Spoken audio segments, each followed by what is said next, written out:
machines capable of training us, to train them to know us better, win our trust, and then once they have our trust, automatically, without any human participation in this, to input desires into our mind. And once we have those desires, to satiate those desires by selling us the stuff that we now desire, bypassing every market. A closed system. Well, that's no longer capitalism. Welcome to technofeudalism.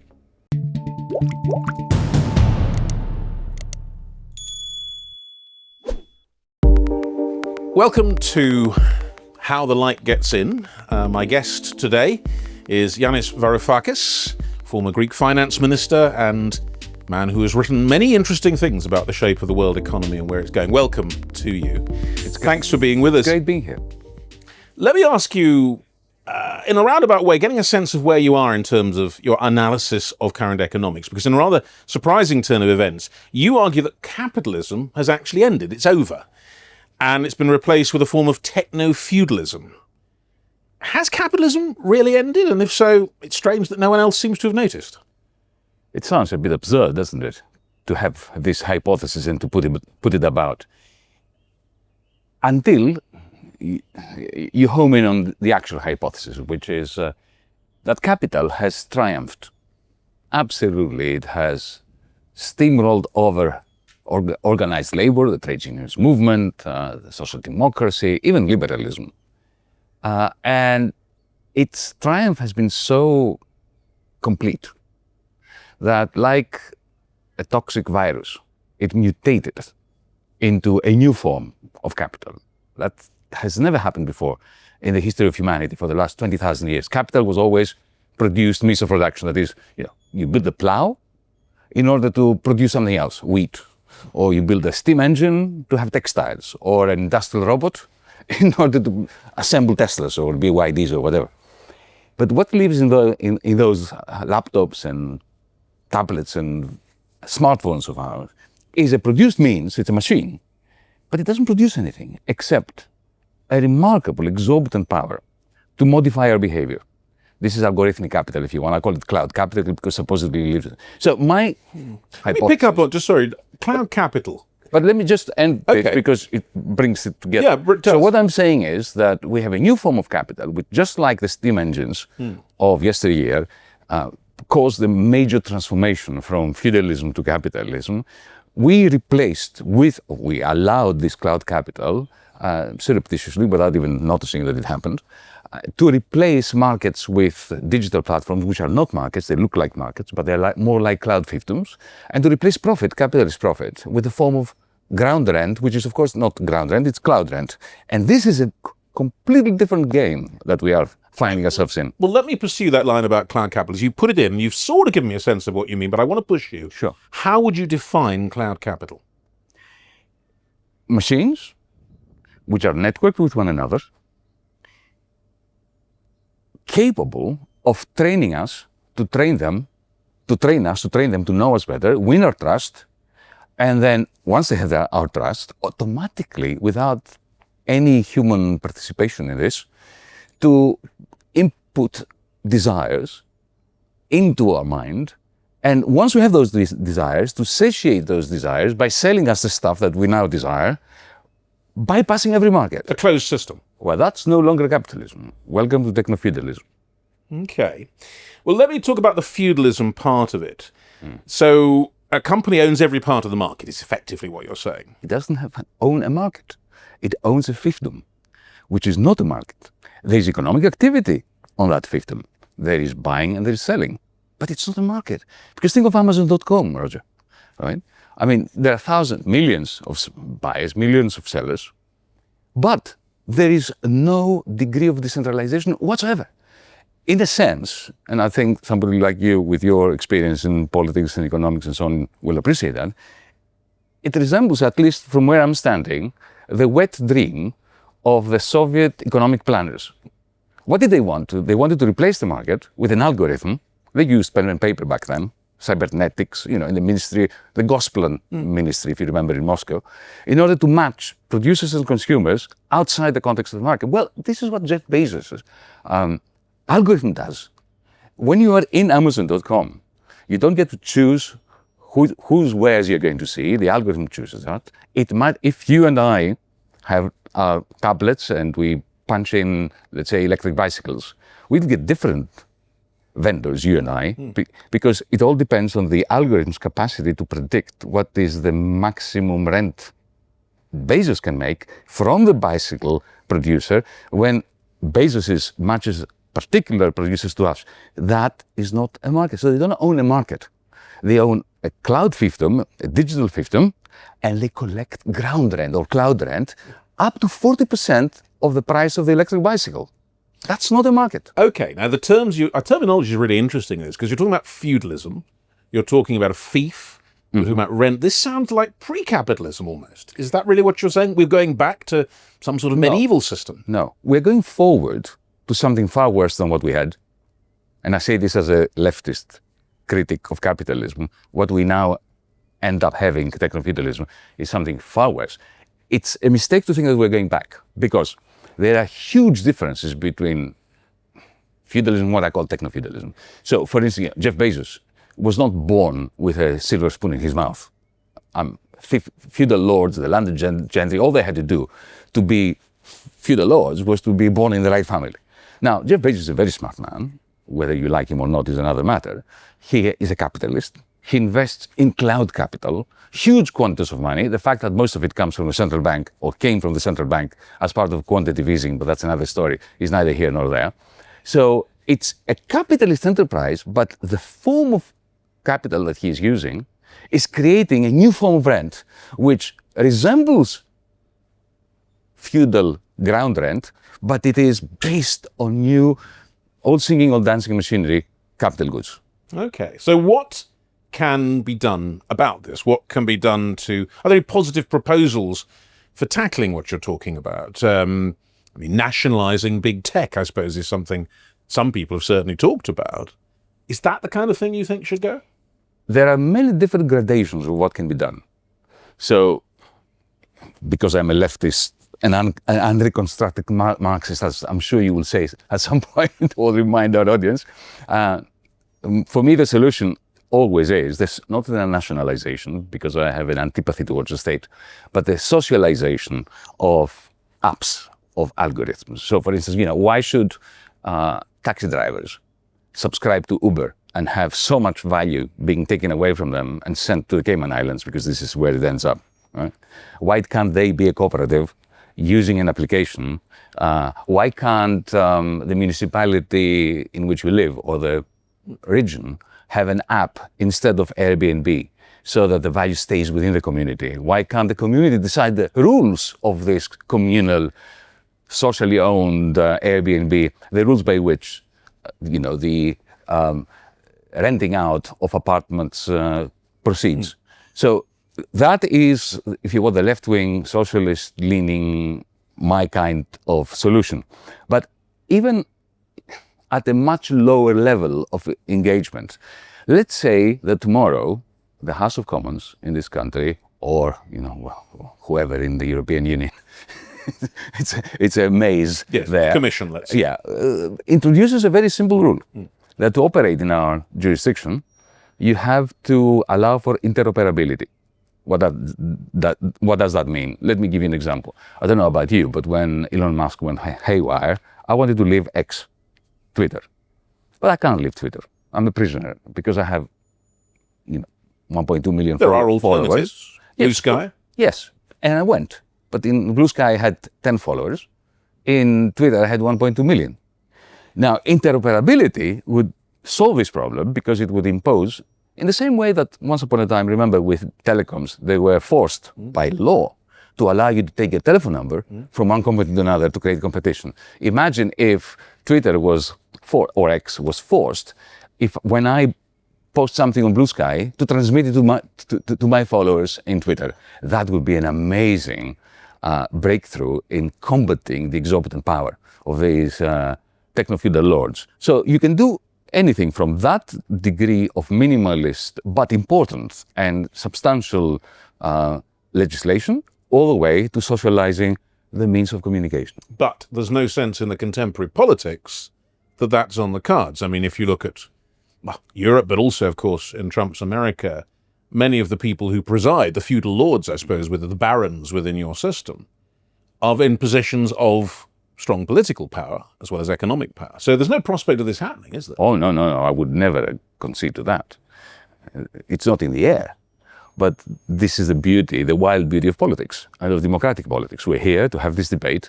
The first step towards overthrowing and overturning exorbitant absolute power is to realize that it exists, that you're subject to it, and then to agitate, and then to have this, to do what we're doing now, and then to build a democratic process up so that you can take away that exorbitant privilege from the the latter-day feudal lords and transfer it to where it belongs, to the many. But everything we know about Trump's first few months in power, for example, suggests that is not the game he is playing.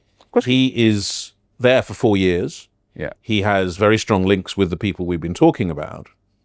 And he's also playing numerous other economic games, of course. I mean, the kerfuffle over tariffs. What actually is your impression of the first Trump 100-plus days and its impact in that area?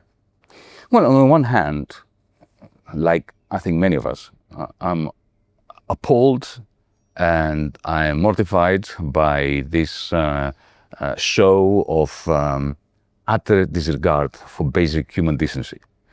No doubt about that. The way that Elon Musk walked into the federal government departments and essentially plugged his cloud capital, what I call cloud capital, into the public cloud capital, and essentially to usurp all the data.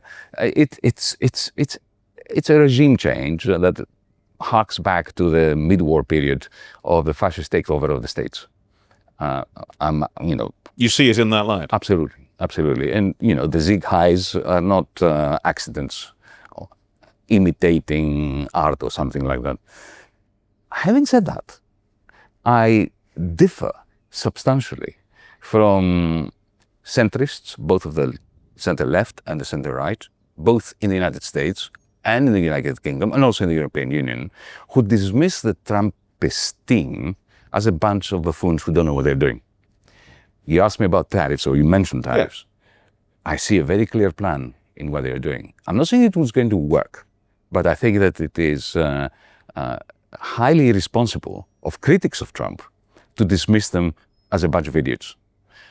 If you read their texts, if you listen to the smart people in the team, like Scott Bessent, the US Treasury Secretary, there is a very clear analysis, which actually is not wrong, regarding the imbalances, the gross imbalances of the world economy, with the United States being at the center of it.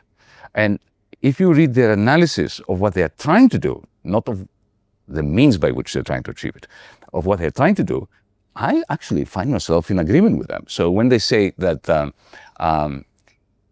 there is a clear and present danger that the dollar world, which is so inflated compared to the capacity of the United States economy to manufacture stuff, this huge imbalance is a bubble waiting to burst. And then when it bursts, it's not that China will overtake America or anything like that, but we're all going to have a crisis that will make 2008 look like a walk in the park. They're right in that. And that the world needs to be rebalanced. They're right in that. Whereas, the Biden administration, the European Union, cabal in Brussels, Keir Starmer here, Rishi Sunak before them, they have absolutely nothing interesting to say. Nothing that is analytically pertinent about the growing dangerous imbalances in the world. The tragedy, of course, is that the people who are putting their finger on the wound that global which you say is a real wound. It is a real wound, are the ones who are proposing measures that are more likely than not to bring about, the crisis that they're warning us about. Well, tell us about that crisis, because what you're saying is, yes, there is a problem. Yes, they have a coherent plan, but you don't approve of them, the means. You think the means are wrong and probably destructive. Is it the fact of imposing big tariffs, or is it simply the huge uncertainty they're Tariffs spreading? are irrelevant, are a means to an end, even for them. Maybe Trump loves tariffs, but the team around him, it's very clear that to them, it is just a weapon to terrorize everybody in order to get what they want. And what they want, let me be very clear and succinct here. They want two things that sound contradictory, but they are not necessarily contradictory. They can be, but they are not necessary. They want to devalue the dollar by 30% in order to shrink the American trade deficit and rebalance the world economy. That's not a bad idea. But what they also want at the same time is to keep the exorbitant privilege of the US dollar. And that sounds incongruous, doesn't it? You want to devalue the dollar, but to maintain its power. Now, the only way they can do that is by blackmailing the Japanese, for instance, who have $1.2 trillion of savings, to get rid of half of them, to sell them in order to increase the supply of dollars to reduce its price, but not to buy euros, not to buy the Chinese currency, not to buy anything that could compete with the US dollar, and to buy instead long-term American debt or to bring the money to the United States. Now, this is what they're using the tariffs for, at least the Trumpian team. They're using it in order to extract different things from different people. From the Germans, for instance, they want to say, okay, if you want to have any degree of trade with us, you have to allow BASF and Siemens and Volkswagen to shift their manufacturing plants to the United States. From the French, they want other stuff. So they want this one-on-one bilateral divide and rule based bargaining ground.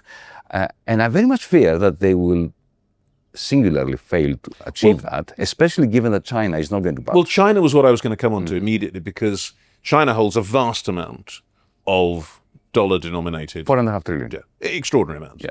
And China has been, I would say, the big focus of tariffs, really. I mean, that's where the key ones have been, and the key ones have been lifted or suspended. Yeah. Is it going to work with China? What effect is it going to have on that huge relationship between the world's two biggest economic powers? Well, China has been planning for a long time. They have seen this coming.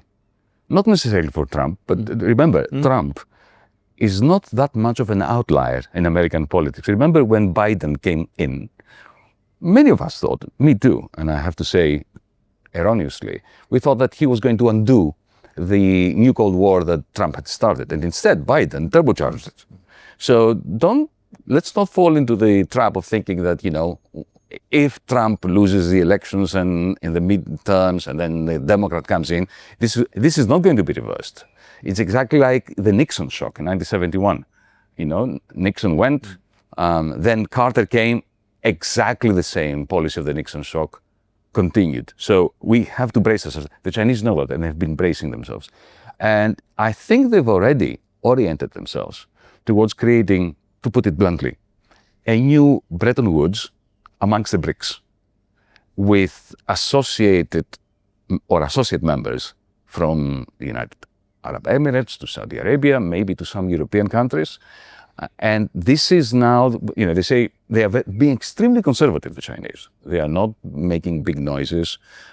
They are, taking it slowly.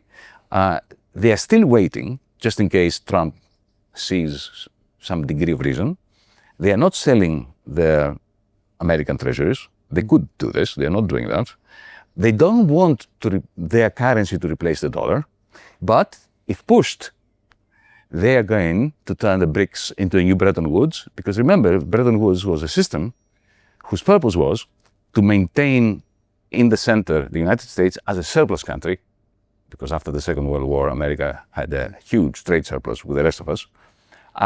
With the United States using its currency, the dollar, as an anchor for all our other currencies. So this is the plan for the BRICS Plus. It's not to create an alternative currency, it's to create a trading group which is... A trading group still using the dollar? Self-sufficient. No.